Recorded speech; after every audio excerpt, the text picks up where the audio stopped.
So once you have all of your design elements in place, or at least in this case I've got a few of them, in order to give you an example of how do you sort of tie these things back together. Like I need this little planting area or this sloping area to return and connect these two things. The two commands that typically work the best for this would be sweep is something you can definitely use, and in this case I might do an example where I use sweep 2 and I have my two rails, one being the wall here and the back side of this wall.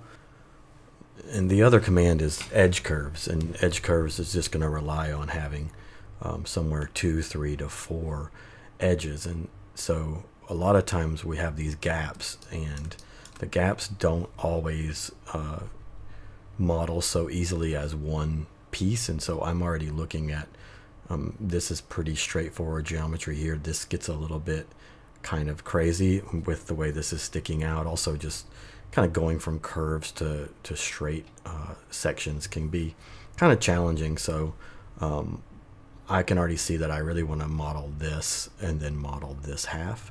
And so this is what I'm going to show you how to do.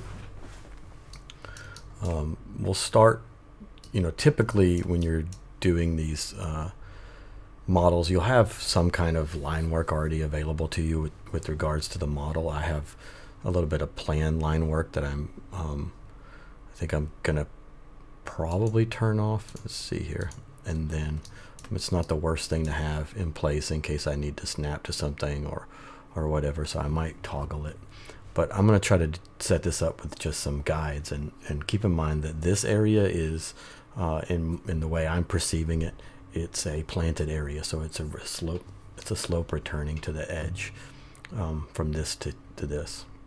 First thing I need is I probably want to think about how does my slope move along this piece, and I'm going to start and do this a couple of different ways. But first way is just I'm going to make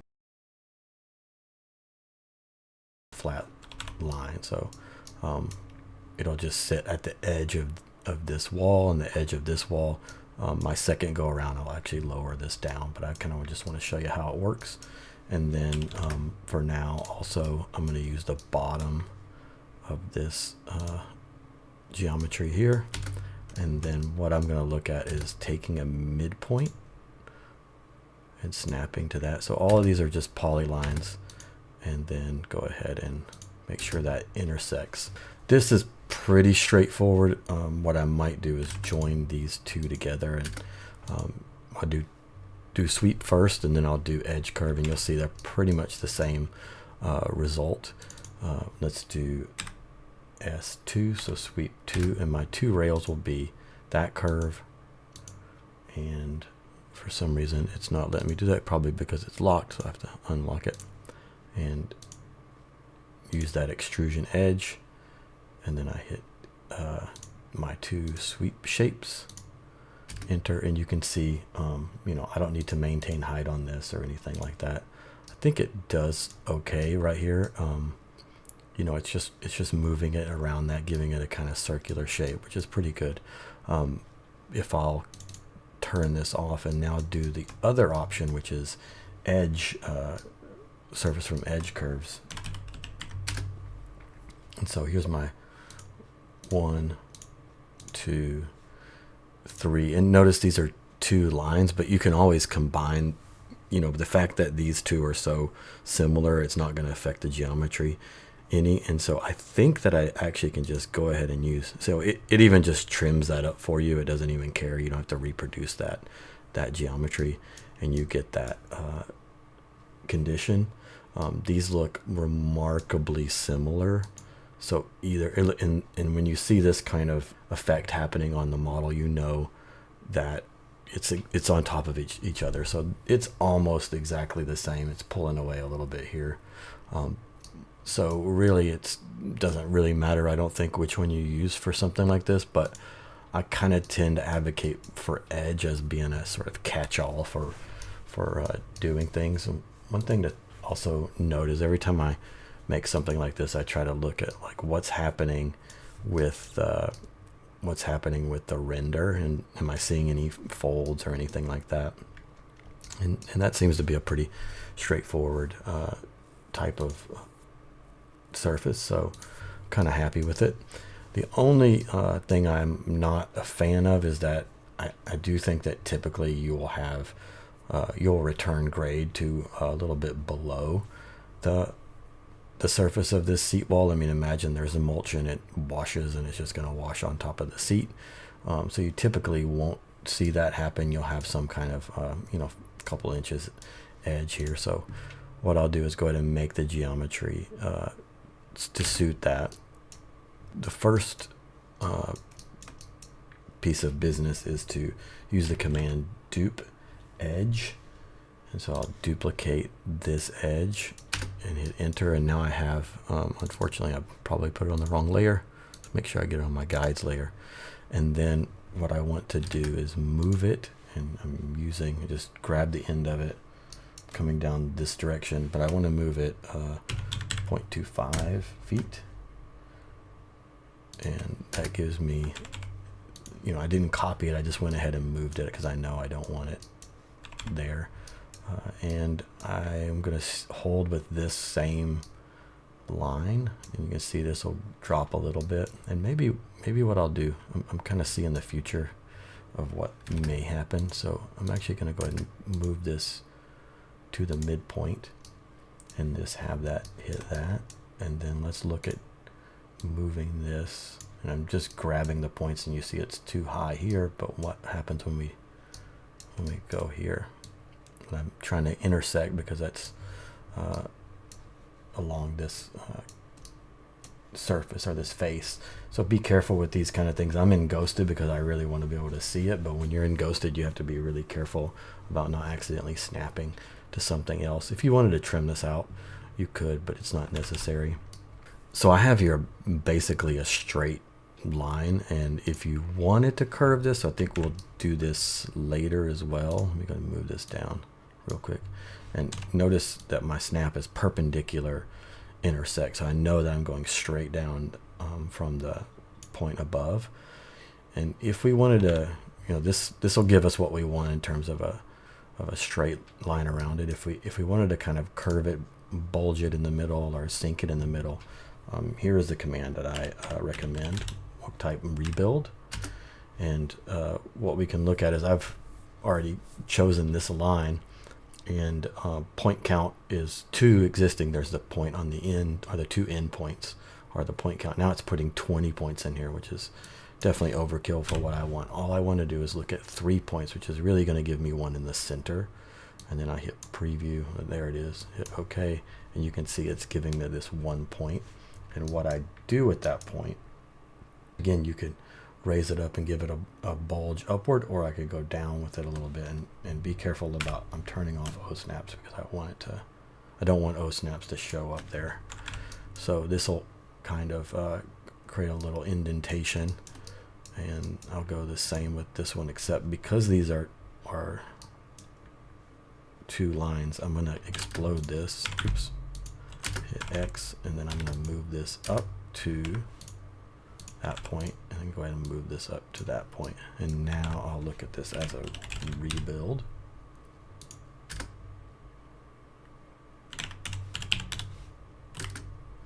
And again, we'll go 3 to previous. Okay. And then same thing. I'm just going to knock this down into this general area. Maybe I don't need as much there. But, I guess the idea is maybe as this is definitely going to run off this way, but hopefully this thing goes in this direction a little bit more favorably for us. We'll see it on this other side. If I'm using edge curves, the max you can have is 4. So I've got 1, 2, 3, and then I've got this 4 and 5. So what I'm going to do in this case is go ahead and join these back together. So those will be my 4 edges, and I'm going to type edge for edge surface, and then I'm just looking through this wall and choosing that, and then I'm also going to choose this, and even though it extends all the way there, it figures out what to do. And this is pretty steep, stuff, but it's not the end of the world. If you don't like it, then you need to go ahead and think about changing, maybe raising this up, maybe like letting this wall be a little bit lower, and it's kind of up to you. Maybe I don't need it as a curb, but then I have it here, so it's a lot of different decisions that you can make. But let's look at the rendered version, and it doesn't look too bad. You're always going to get, whenever something like this happens, you're going to get this like little fold there, and maybe the solution to that is, it's not the end of the world, but maybe the solution is just to come down a little bit here.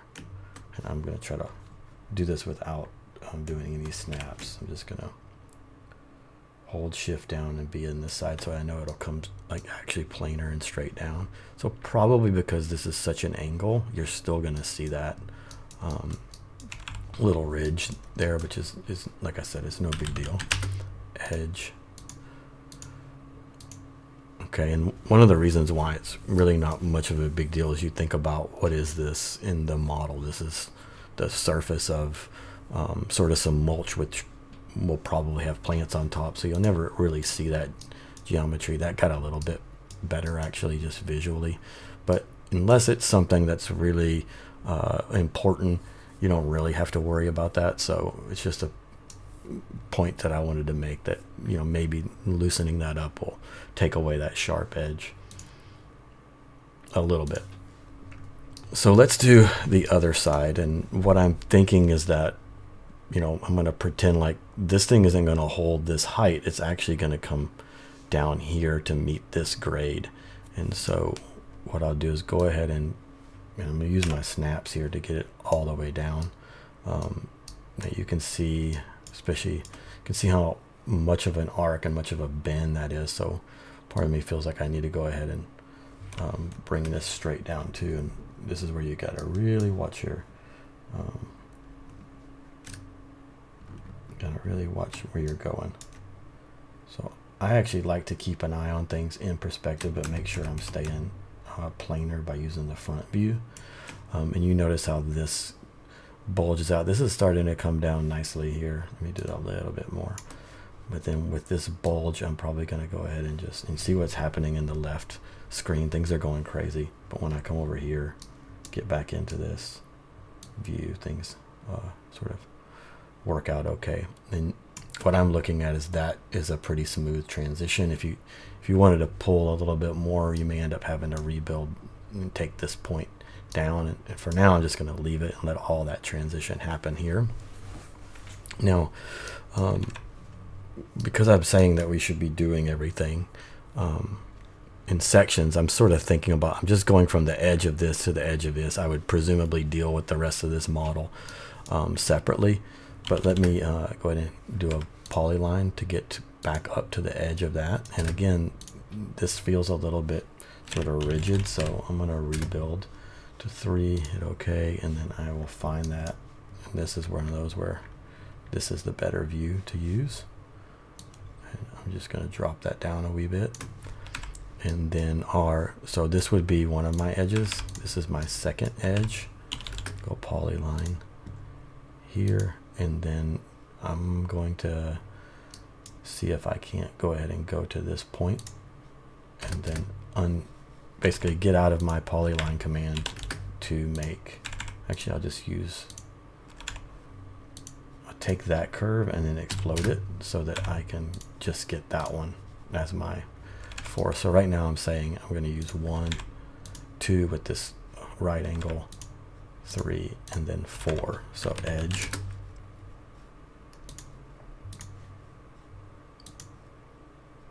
The polysurface edge is actually the way to go here. I didn't really need to explode that. And then let's see what happens. That is a really, really wonky surface. And, one of the things, I already sort of knew this was going to happen. But what you can look at is, well, this is a deck. So the deck is probably above grade somewhere. So let's just kind of think about establishing where that grade actually is. And then maybe we can just transition straight into that. And that has a lot to do with what's going on above this deck or whatever, but for now we'll just go with some ideas here, and presumably we'll deal with this extra line work here in a second. this deck is above some grade, and I feel like that it could be anywhere it needs to be. But what I want is a rectangle. Sorry. And I really want the rectangle. It doesn't really matter. I just need a rectangle. And what I'll do is then move that down. And again, I'm going to make sure that I'm... And I could put a measurement on this and say, oh, I want it 1 foot, 2 feet, 3 feet. But I think I'm going to go ahead and just drop it down here and look at... Well, this would be floating. So maybe this is all... maybe this does need to be up a little bit more. So I'll just come back up 0.25, you know, and there would be some reason why you're doing what you're doing here. Now, is it flat underneath here, or is it actually sloping? So maybe what I'll do is copy this up, and I'm just going to go ahead and copy it up 6 inches. And so let's just hypothetically say that our level is this height here, and it's this height here, so it's getting lower. The water is going to drain this way and come into our little area. If it does something different, obviously we need to show that maybe it flows this direction instead. So I'm going to go ahead and get rid of this rectangle. I do need some kind of...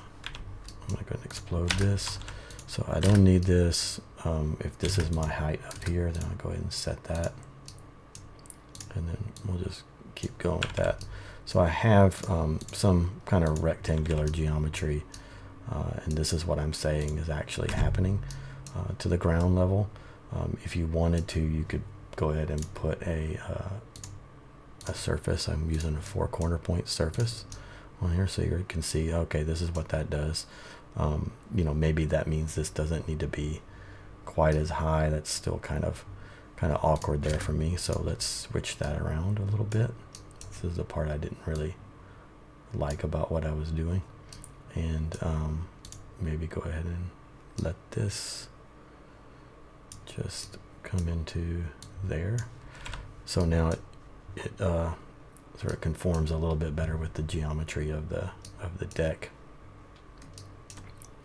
And then these things don't matter anymore, so I'll go ahead and get rid of that. You know, does this make any sense? I kind of feel like I must go perpendicular across this and go ahead and just lift this again. Sort of keep kind of cheating these numbers, because I do think water probably needs to flow out this corner somehow. Now again, I'll go ahead and take this geometry, put it on the end. And do I like that slope? Well, we'll find out here in a second. And this is flat. So my 4 corner, my 4 edges will be 1, 2, and then 3, 4. So I need to go ahead and join these two together one more time. And let's give it a go. Poly surface edge, this one. And then, you know, this is not the end of the world here. It's kind of weird that it's going from such a height. So maybe I'll try this one more time. I tell you what is my main issue is how steep it is. I can kind of respect the fact that this is going to be steep, but what I don't like is how maybe it should be transitioning a little bit slower. So what I'm going to do here is go ahead and just take this all the way back to here, and that'll hopefully flatten that out a bit, and it won't be so you know, this whole thing will be sloping at that angle rather than just this little bit. Hopefully it will soften that up. And let's go ahead and do the edge again and see. Okay, I've got that. I don't know if this is going to work. We'll find out soon enough. So it did figure that out. Anyway, I've got that, and it looks a little bit better, I think, than it did before. So now how do you kind of finish? I'll just finish the rest of this with some corner points. And I can't really do it all as one, so because of the way this flattens out. So what I'm going to do is go ahead and take that point. We slope down to here, and then we go up here, and then do I go ahead and take, I can do it with where I'm at, but I may just get a little bit, go perpendicular with that level. So that gives me that one, which transitions in to it. I do the same exact thing here. be careful with that line overhang a little bit, but I got lucky. And this is just 3, but I'm done, so enter. And then maybe you can even, if you don't like the way that's operating, you can switch that surface as well, or change some of that geometry. So I'll join these two together, and then I want to join these two together, and then move them to my appropriate layer, and then let's look and see what that looks like in a rendered view. And it doesn't look too bad. Keep in mind that, you know, most of this stuff is gonna, you know, hopefully you're gonna have some kind of shrubs or plants in here that are gonna hide whatever's going on under here anyway. But it gives you an idea of like this pretty smooth geometry at the end of the day, and it might look a little bit wonky when you have it not in rendered view, but I think it's fine. We would obviously have to test the slope a little bit, and maybe the only thing I would fix about this is lowering that midpoint a little bit so that this transition is a little bit more graceful or a little bit more even. But I don't think it's a big deal right now. So that's how you fill in the gaps. Just use edge surface and do them piece by piece. The more you try to string stuff together, the more wonky the geometry will get. So give that a try, and hopefully this was helpful.